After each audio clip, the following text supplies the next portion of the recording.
Sir, come quick! The readings are off the chart! Oh god, no, brace yourself! We're going nuclear!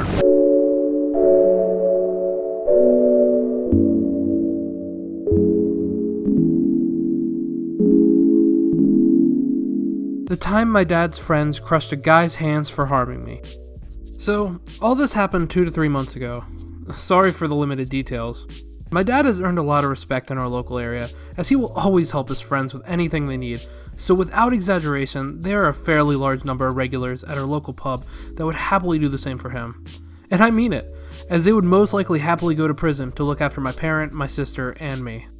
Anyways, I do a lot of walking, both when home and at uni, and I was walking through our local park at home, and I noticed someone following me. Basically, I'm more or less bricking it, as I'm not willing to get my phone out in case he takes it, and I'm in the least populated area of the park, where we are the only 2 people. I decide to speed up so that hopefully more people will act as a deterrent, but the guy starts talking bullshit to me, saying he needs help, his brother got stabbed. I knew he was talking rubbish, as he was perfectly calm and relaxed, and I just walked past him 2 minutes ago chatting with his mate. I tell him to leave me alone, and he kicks out at me, taking my legs away, and making me basically land with my full weight on my left knee. Oh god, that hurt when my adrenaline ran out. I got up because I didn't want to be kicked to a pulp, and made my way over to a dog walker who had just entered this area of the park. He allowed me to get to the cafe, where I called my sister. She and my mom came and picked me up from there and took me home. I put an ice pack on my ankle because him booting it as hard as he could made it bend wrong. Could still use it, so I knew it was fine. Anyways, my mom called my dad who was at the pub with his mates, the ones who were willing to do anything to keep me and my sister safe.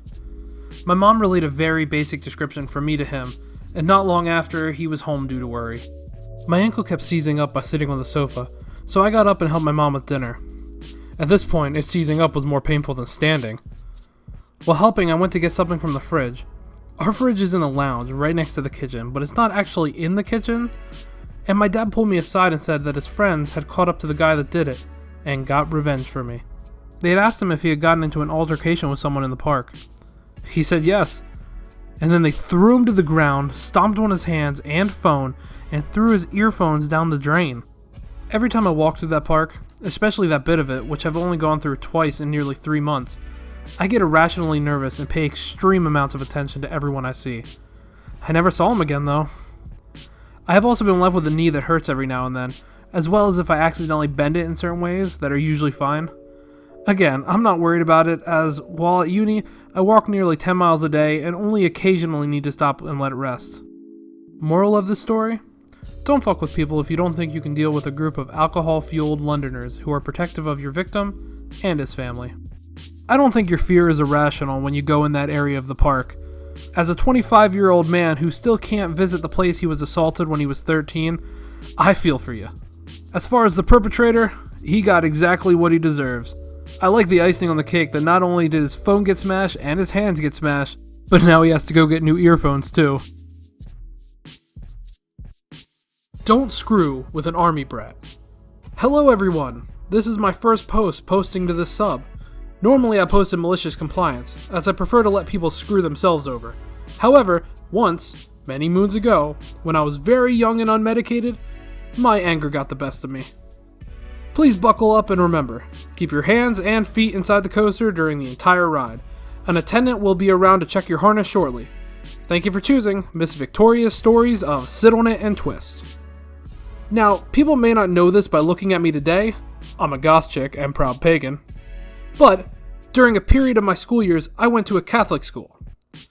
I had made very few friends, but we appeared very close. There were 4 of us females and 2 guys. When I got around 16, nature finally decided to take its course and I became interested in guys. Girls as well, but this was a Catholic school in an extremely small southern town. My affections fell on a senior in our group, who I will call Adam, the first man.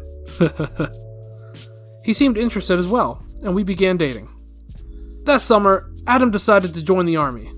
Having grown up in an entire family of Army and Navy, I was very proud of him, and I intended to join the military as well once I could. And I did. Hoo-ah, Navy! So when he left for boot camp, I tried to help him as much as I could. But, alas, all puppy loves must come to an end. You see, high school boys are notorious for being dogs, and my little soldier was no different. Adam had married an exotic dancer immediately after AIT, or technical training for the non-military.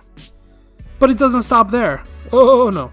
I mean, what good would a revenge story be if it was just an ex who decided to say screw it? Our group of friends had one particularly saucy lass, who I'm going to call Lilith, the first woman, and mother of all demonkind, who also had her eyes on Adam. Now, it wasn't but a few months after Adam came home for a few weeks on leave that I learned about his wife. But this was after I found out that he had knocked up my best friend, Lilith. As you can imagine, 16-year-old, hormones, undiagnosed bipolar, first love, first betrayal equates to a whole mess of non-thought-out actions.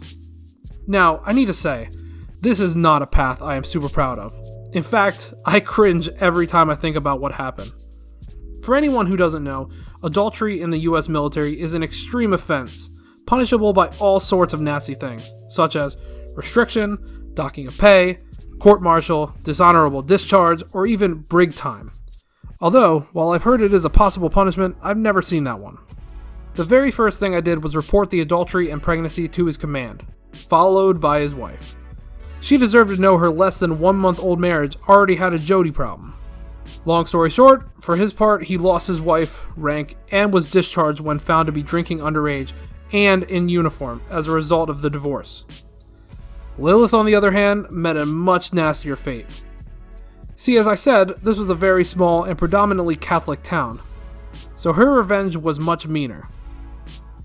My first stop was to the school's priest. I didn't make it a confession, as my family was not Catholic. We were Pentecostal. So I spoke with him about a crisis of faith, where I basically spilled the beans that 16-year-old Lilith and school volleyball star had gotten pregnant, and, due to my beliefs, I was unsure if I should maintain a relationship with her. Of course, the priest took that to the school board, as a pregnancy was a violation of our purity promises. I know, extremely stupid, but again, the Southern dogma at its best. She was kicked from the team pending a pregnancy test. Surprise, it was positive. The next step was to ruin her job. The diner she worked for was basically owned by a couple who believed sex was for reproductive purposes only, and taking pleasure from it was a sin. Lilith was fired. As a bonus, her parents discovered was not only pregnant, but had gotten that way with a married man. They lost it, and did not speak to her. I'm not really sure to the extent they maintained their silence, seeing as she was a minor, and she was kicked out on the day of her 18th birthday.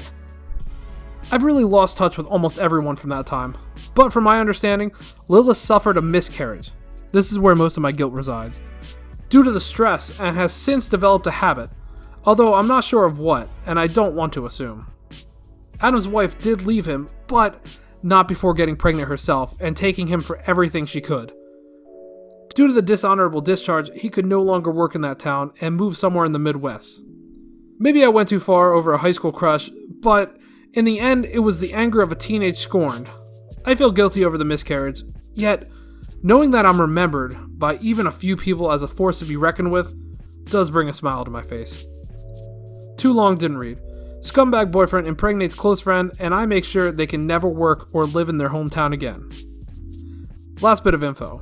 I couldn't find a place to fit it into the story, but Adam didn't just dump me or anything like that. He chose to drag me along and act as if he didn't have a wife and girlfriend. Lilith knew I was still dating Adam and chose to betray me. Oh my god. There's so many shitty people in your life that all you had to do was tell people what they were doing. I get that their lives are probably ruined, at least for a while, but I think they brought it upon themselves, like most of these nuclear revenge stories. Thank you so much for watching, it means the world to me. I'm so happy that I'm making videos again.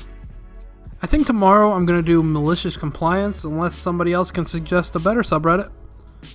Maybe one that I've never did before? Maybe. I don't know. Of course, leave your suggestions in the comments below, and I will read them all. So without further ado, see you later, guys.